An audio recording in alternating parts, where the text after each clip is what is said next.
सुब्रह्मण्य सहस्रनाम स्तोत्रम्। ओम अस्य श्री सुब्रह्मण्य सहस्रनाम स्तोत्रमाला महामन्त्रस्य ब्रह्मा ऋषिः अनुष्टुप् छन्दः सुब्रह्मण्यो देवता शरजन्माक्षय इति बीजं शक्तिधरोक्षयः कार्तिकेय इति शक्तिः क्रौञ्चधर इति कीलकं शिखिवाहन इति कवचं षण्मुखाय इति ध्यानं श्री सुब्रह्मण्य प्रसाद सिद्ध्यर्थे जपे विनियोगः। ओम शं ओंकारस्वरूपाय ओजोधराय ओजस्विने नमः संहृताय इष्टचित्तात्मने भास्वररूपाय अंगुष्ठाभ्यां नमः। ओम रं षड्गोणमध्यनिलयाय षट्किरीटधराय श्रीमते षडाधाराय तर्जनीभ्यां नमः। ओम हं षण्मुखाय शरजन्मने शुभलक्षणाय शिखिवाहनाय मध्यमाभ्यां नमः। ओम नं कृशानुसंभवाय कवचिने कुक्कुटध्वजाय अनामिकाभ्यां नमः। ओम भं कन्दर्पकोटिदीप्यमानाय द्विषड्बाहवे द्वादशाक्षाय कनिष्ठिकाभ्यां नमः। ओम वं खेडधराय खड्गिने शक्तिहस्ताय करतलकरपृष्ठाभ्यां नमः। ओम शं ओंकारस्वरूपाय ओजोधराय ओजस्विने नमः संहृताय इष्टचित्तात्मने भास्वररूपाय हृदयाय नमः। ओम रं षड्गोणमध्यनिलयाय षट्किरीटधराय श्रीमते षडाधाराय शिरसे स्वाहा। ओम हं षण्मुखाय शरजन्मने शुभलक्षणाय शिखिवाहनाय शिखायै वौषट्। ओम नं कृशानुसंभवाय कवचिने कुक्कुटध्वजाय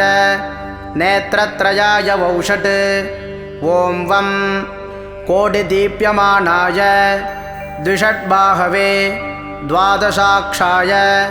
नेत्रत्रयाय वौषट्। ओम वं खेडधराय खड्गिने शक्तिहस्ताय अस्त्राय फट्। ओम भूर्भुवः सुवरोमिति दिग्बन्धः। ध्यानम् ध्याये षण्मुखमिन्दुकोटिसदृशं रत्नप्रभाशोभितं बालार्गद्युदुषड्किरीटविलसत् केयूरहारान्वितं कर्णालम्बितकुण्डलप्रविलसत् गण्डस्थलाशोभितं काञ्चीकङ्कणकिङ्किणीरवयुतं शृङ्गारसारोदयं ध्यायेद्दीप्सितसिद्धितं शिवसुतं श्रीद्वादशाक्षं गुहं खेडं कुक्कुटमङ्कुशं च वरदं पाशं धनुश्चक्रकं वज्रं शक्तिमसिं च शूलमभयं दोर्भिर्धृतं षण्मुखं ध्यायेच्चित्रमयूरवाहनयुतं चित्राम्बरालङ्कृतम्। ओम लं पृथिव्यात्मने गन्धं समर्पयामि। ओम हं आकाशात्मने पुष्पैः पूजयामि। ओम यं वायुवात्मने धूपमाघ्रापयामि। ओम रं वन्यात्मने दीपं दर्शयामि। ओम अं अमृतात्मने अमृतं निवेदयामि। ओम सं सर्वात्मने सर्वोपचारपूजां समर्पयामि। ऋषय ऊचुः सर्वशास्त्रार्थतत्त्वज्ञ सर्वलोकोपकारक वयं चातिथयः प्राप्ता आतिथेयोऽसि सुव्रत ज्ञानदानेन संसारसागरात् तारयस्व नः कलौ कलुषचित्ताये नराः पापरताः सदा केन स्तोत्रेण मुच्यन्ते सर्वपातकबन्धनैः इष्टसिद्धिकरं पुण्यं दुःखदारिद्र्यनाशनं सर्वरोगहरं स्तोत्रं सूतनो वक्तुमर्हसि। श्रीसूत उवाच शृणुध्वं ऋषयः सर्वे नैमिषारण्यवासिनः तत्त्वज्ञास्तापसा निष्ठाः सर्वशास्त्रविशारदाः स्वयंभुवा पुरा प्रोक्तं नारदाय महात्मने तदहं सम्प्रवक्ष्यामि श्रोतुं कौतूहलं यदि। ऋषयवोचुः किमाह भगवान् ब्रह्मा नारदाय महात्मने सूतपुत्र महाभाग वक्तुमर्हसि साम्प्रतम्। श्रीसूत उवाच दिव्यसिंहासनासीनं सर्वदेवैरभिष्टुतं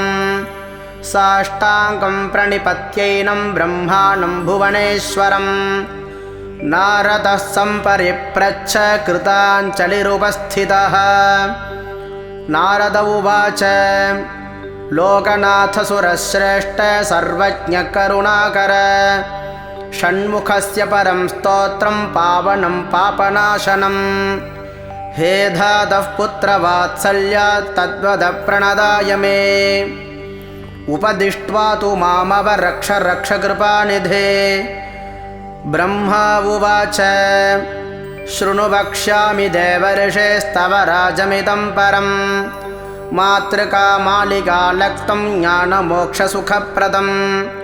सहस्राणि च नामानि षण्मुखस्य महात्मनः यानि नामानि दिव्यानि दुःखरोगहराणि च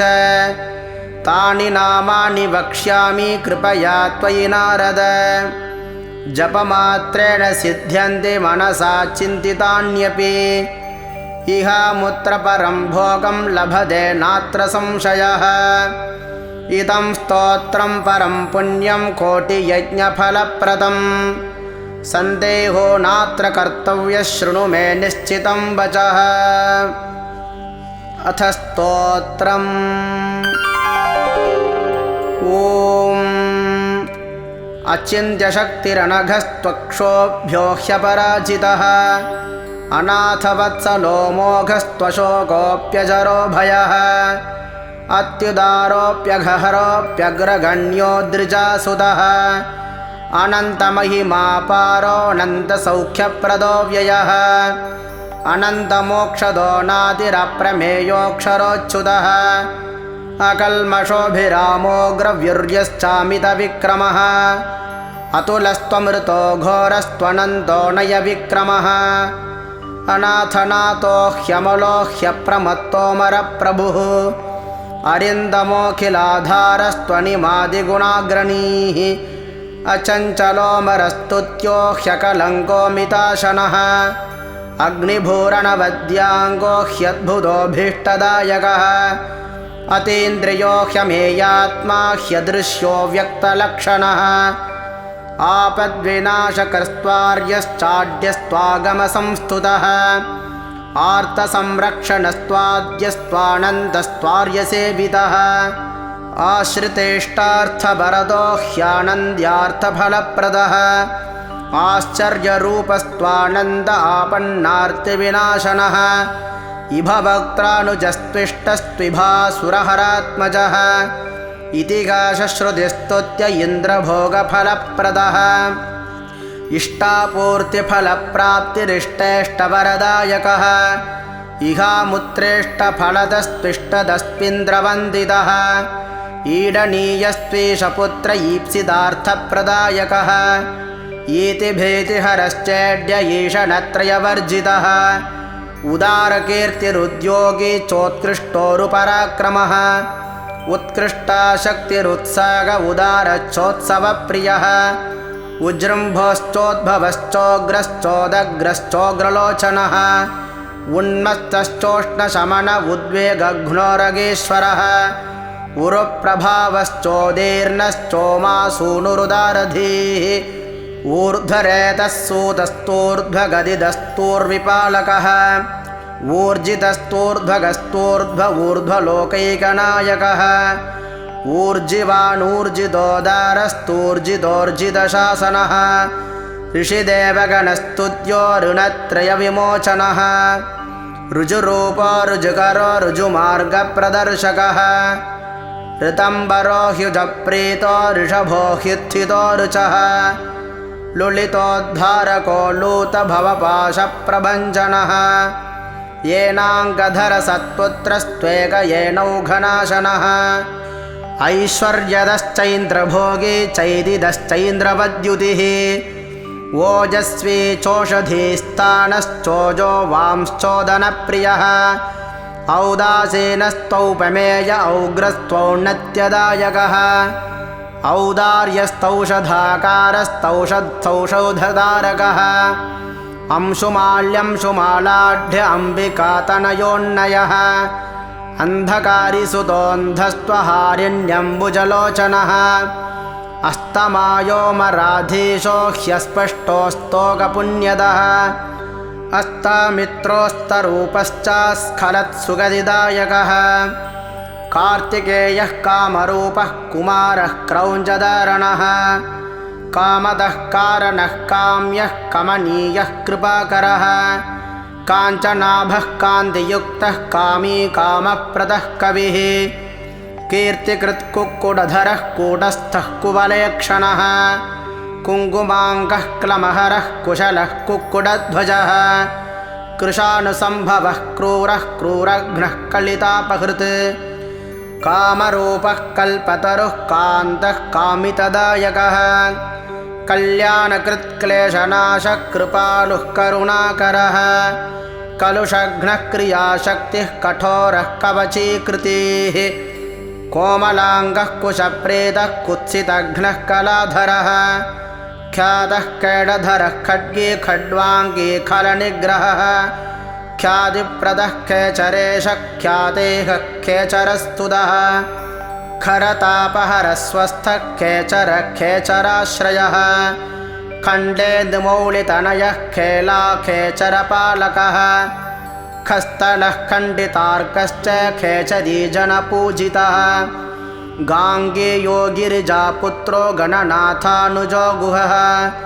गोप्ता गीर्वाणसंसेव्यो गुणातीतो गुहाश्रयः गतिप्रदो गुणनिधिः गम्भीरो गिरिजात्मजः गूढरूपो गदहर गुणाधीशो गुणाग्रणीः गोधरो गहनो गुप्तो गर्वघ्नो गुणवर्धनः गुह्यो गुणज्ञो गीतज्ञो गतातङ्गो गुणाश्रयः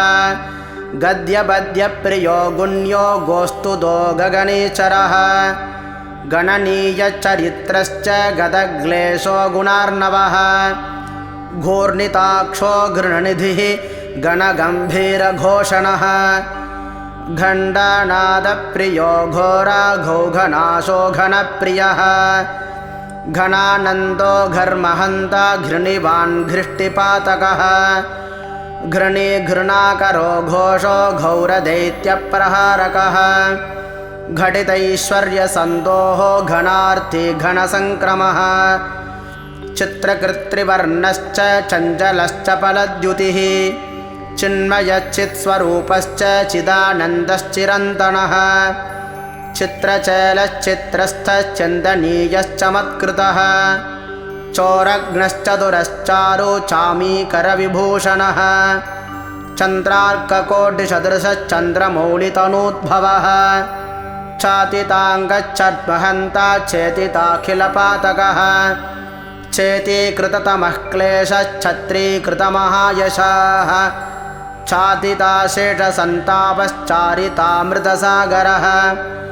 छन्ननैगुण्यरूपश्च छातेहच्छिन्नसंशयः छन्दोमयश्चन्नगामी छिन्नपाशच्छविच्छदः जगद्धितो जगत्पूज्यो जगज्येष्ठो जगन्मयः जनगो जाह्नवी सूनुर्जितामित्रो जगद्गुरुः जये जितेन्द्रियो जयित्रो जरामरणवर्जितः ज्योतिर्मयो जगन्नाथो जगज्जीवो जनाश्रयः जगत्सेव्यो जगत्कर्ता जगत्साक्षी जगत्प्रियः जम्भारिवन्द्यो जयदो जगज्जनमनोहरः जगदानन्दजनको जनजाड्यापहारकः जपाकुसुमसंकाशो जनलोचनशोभनः जनेश्वरो जितक्रोधो जनजन्मनिबर्हणः जयदो जन्तुतापघ्नो जितदैत्यपहाव्रजः जितमाजो जितक्रोधो जितजम्भो जनप्रियः जञ्झानिलमहावेगो झरिताशेषपातकः झर्झरीकृतदैत्योघो झल्लरीवाद्यसंप्रियः ज्ञानमूर्तिर्ज्ञानगम्यो ज्ञानी ज्ञानमहानिधिः टङ्कारनृत्यविभवष्टङ्गवज्रध्वजाङ्कितः टङ्किताखिललोकश्च टङ्कितैनस्तमोरविः डम्बरप्रभवो डम्बो डमरुगप्रियः डमरोत्कटसन्नादो डमरोत्कटजाण्डजः टक्कानादप्रीतिकरो दुलिदासुरसङ्कुलः ढाकितामरसन्तोः ढुण्डिविघ्नेश्वरानुजः तत्त्वज्ञस्तत्त्वगस्तीव्रस्तपोरूपस्तपोमयः त्रयीमयस्त्रिकालज्ञस्त्रिमूर्तिस्त्रिगुणात्मकः त्रिदशेषस्तारकारिस्तापघ्नस्तापसप्रियः तुष्टितस्तुष्टिकृत्तीक्ष्णतपोरूपस्त्रिकालवित् स्तोतास्तव्यस्तवप्रीतस्तुतस्तोत्रस्तुतिप्रियः स्थितिस्थायी स्थापकश्च स्थूलसूक्ष्मप्रदर्शकः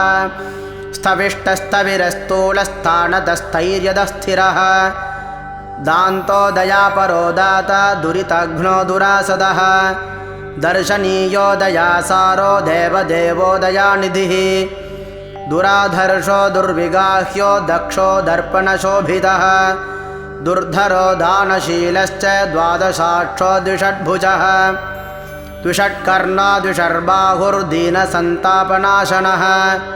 दन्तशूकेश्वरो देवो दिव्यो दिव्याकृतिर्दमः दीर्घवृत्तो दीर्घबाहुर्दीर्घदृष्टिर्दिवस्पतिः दण्डो दमयिता दर्पो देवसिंहो दृढव्रतः दुर्लभो दुर्गमो दीप्तो दुष्प्रेक्षो दिव्यमण्डनः दुरोदरघ्नो दुःखघ्नो दुरितघ्नो दिशाम्पतिः दुर्जयो देवसेनेशो दुर्ज्ञेयो दुरतिक्रमः दम्भो तृप्तो देवर्षिर्दैवज्ञो देवचिन्तकः धुरन्धरो धनधरो धनदो धृतिवर्धनः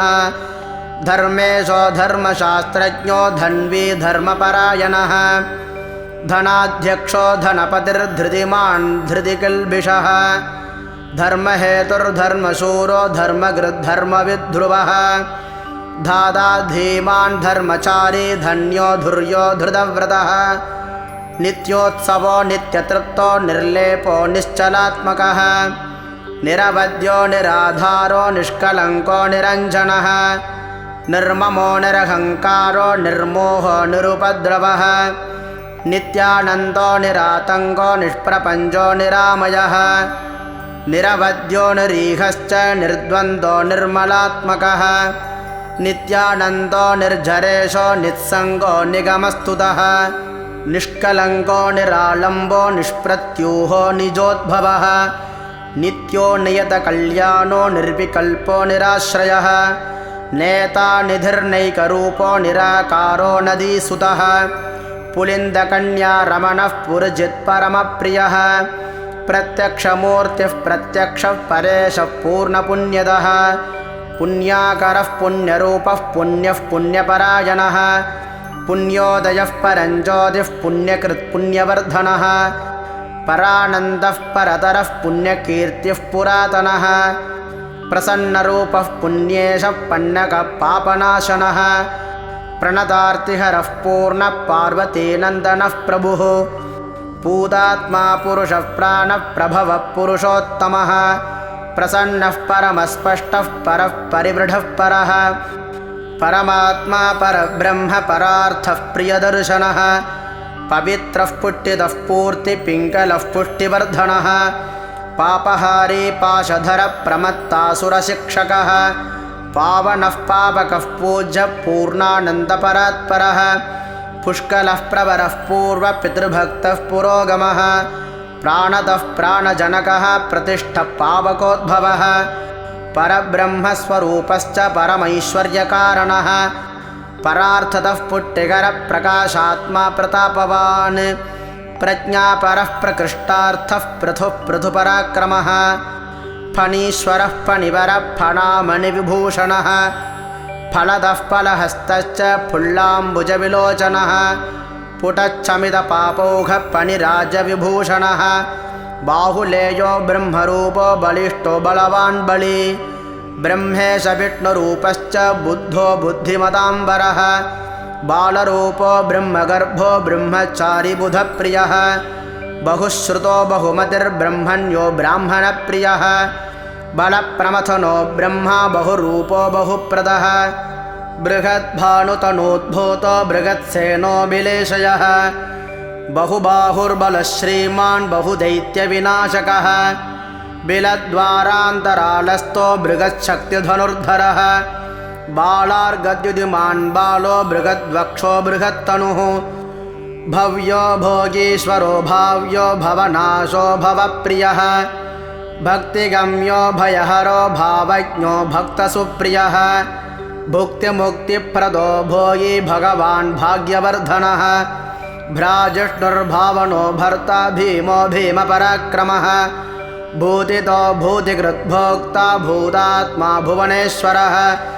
भावको भाग्यकृद्भेषो भावकेष्टो भवोद्भवः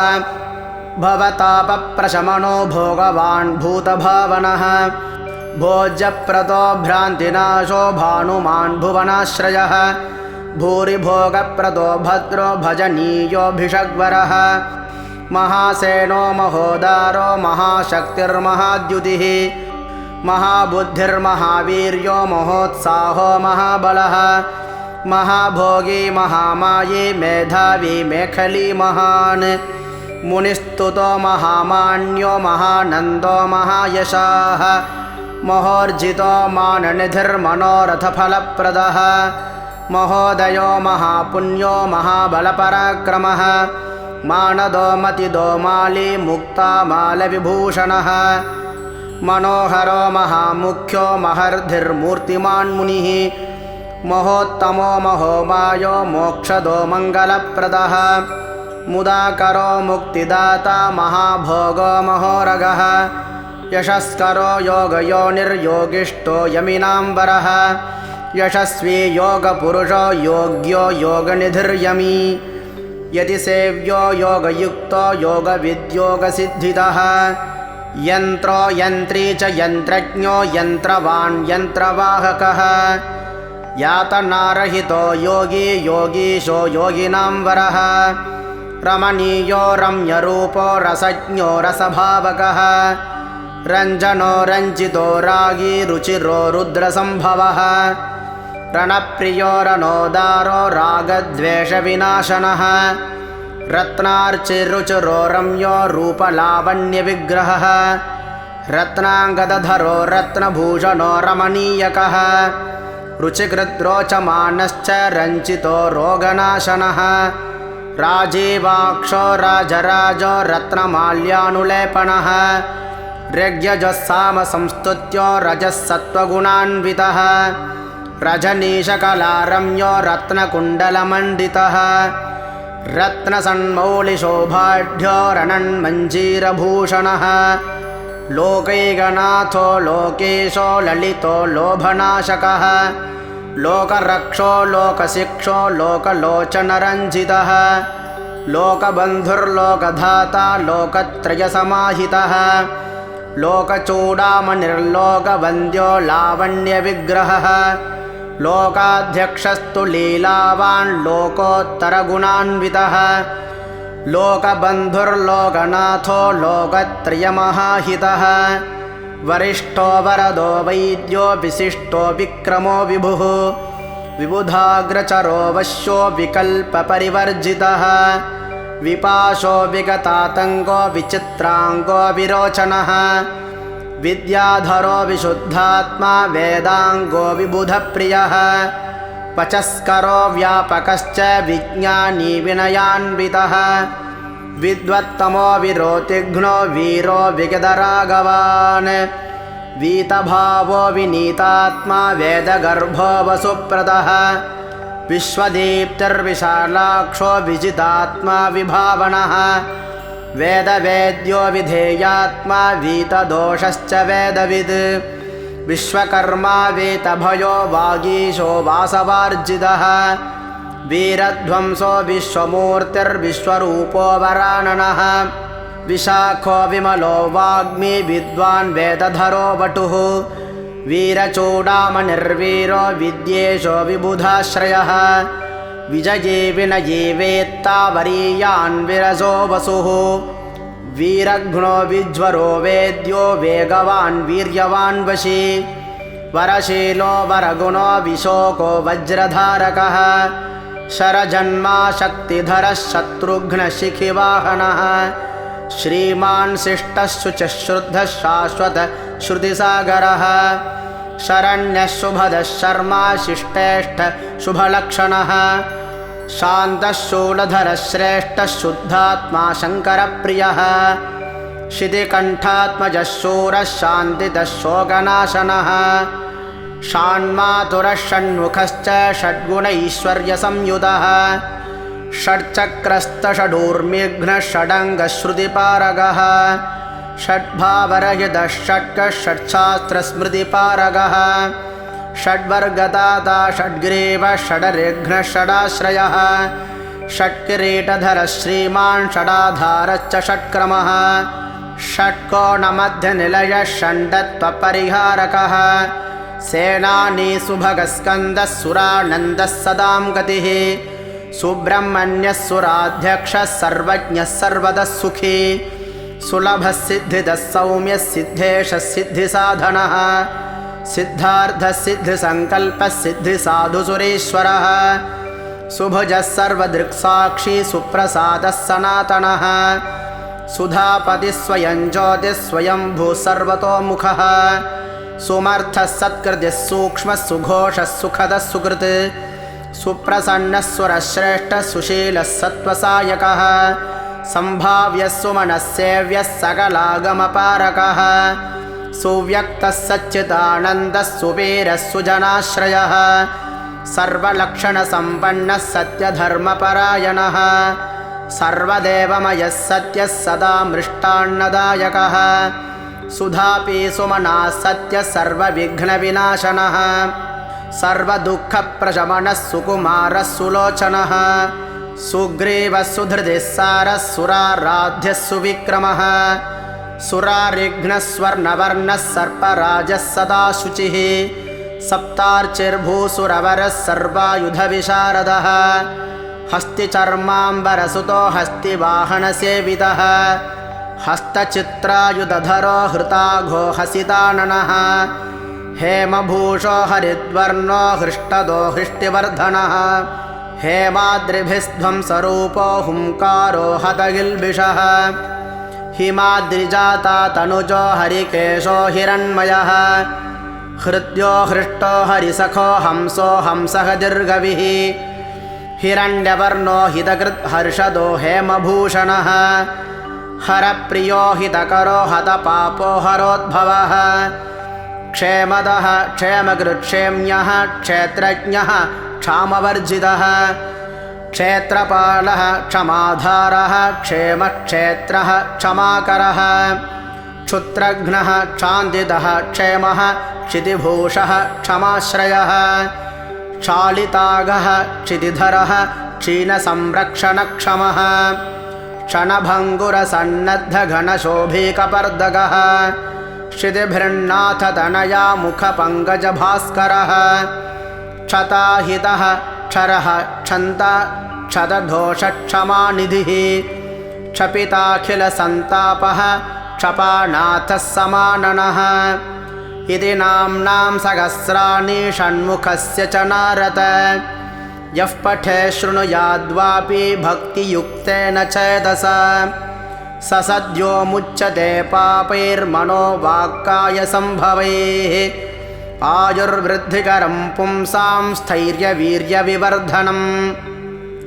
वाक्येनैकेन वक्ष्यामि वाञ्छितार्थं प्रयच्छति तस्मात् सर्वात्मना ब्रह्मनियमेन जपेत् सुधीः इति सुब्रह्मण्यसहस्रनामस्तोत्रं सम्पूर्णम्।